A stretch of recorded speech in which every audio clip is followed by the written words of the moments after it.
Hello everyone, मैं हूं आपके साथ सीमा चौधरी। एक बार फिर से हाजिर एक नई वीडियो, एक नए टॉपिक के साथ बात करेंगे ताली को लेकर के, यानी ताली के रिव्यू को लेकर के बात कर लेते हैं। तो जहां देखिए, बड़े होकर के क्या बनोगे, मुझे माँ बनना है, ये दमदार डायलॉग ताली की।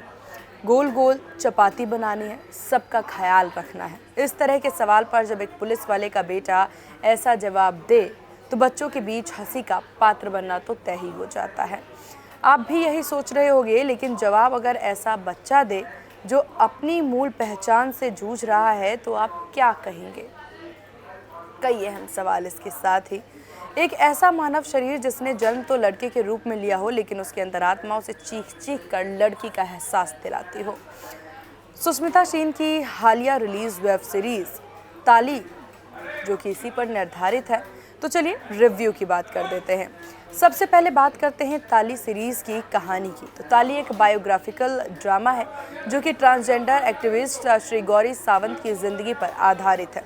सीरीज़ दावा करती है कि इसमें श्री गौरी के जीवन के हर ज़रूरी पहलू को दिखाया गया है। सीरीज़ में उनके ट्रांस का पता होने से लेकर के बनने तक की पूरी स्टोरी को दर्शाया गया है। गौरी यानी गणेश 13 से 14 साल की उम्र में घर से भाग गई थी, क्योंकि वो अपने पिता के लिए ताउम्र शर्मिंदगी का एहसास नहीं बनना चाहते। यही से गणेश का गौरी बनने का सफ़र शुरू हुआ। गौरी ने ज़िंदगी की हर मुश्किल का सामना किया, हमेशा हालातों से लड़ती रही, लेकिन कभी भी उन्होंने भीख नहीं मांगी, ना ही कभी सेक्स वर्कर बनने की राह चुनी। गौरी ने खुद एक इंटरव्यू में बताया था कि इसकी वजह उनका सुंदर ना होना है। शायद ना तो वो गौरी है, ना ही इतनी सुंदर कि वो किसी को लुभा सके, इसलिए शायद वो बच भी पाई।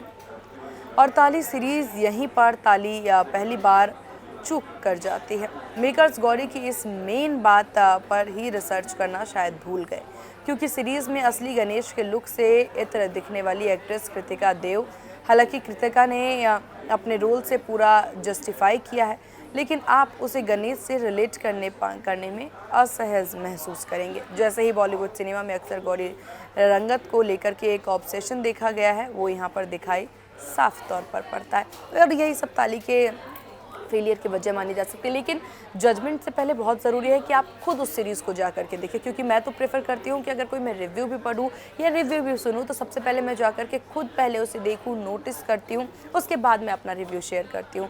तो उस सीरीज़ को आप भी देखें जा करके, और उसके बाद अपना एक्सपीरियंस कॉमेंट करके ज़रूर बताएँ। धन्यवाद।